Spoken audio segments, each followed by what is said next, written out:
দুপুরের মধ্যে দেশের ১৯ অঞ্চলে ঝড় হতে পারে বলে জানিয়েছে বাংলাদেশ আবহাওয়া অধিদপ্তর।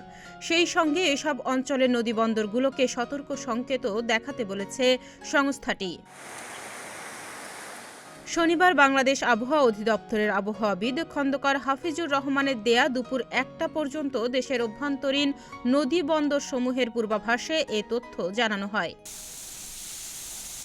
আবহাওয়া অফিস জানায় দুপুর ১টার মধ্যে রংপুর, দিনাজপুর, রাজশাহী, পাবনা, বগুড়া, টাঙ্গাইল, ময়মনসিংহ, ফরিদপুর, ঢাকা, যশোর, কুষ্টিয়া, খুলনা, বরিশাল, পটুয়াখালী, কুমিল্লা, নোয়াখালী, চট্টগ্রাম, কক্সবাজার এবং সিলেট অঞ্চলের উপর দিয়ে দক্ষিণ পূর্ব দিক থেকে ঘণ্টায় ৪৫ থেকে ৬০ কিলোমিটার বেগে অস্থায়ী দমকা ঝোড়ো হাওয়া সহ বৃষ্টি, বজ্রবৃষ্টি হতে পারে।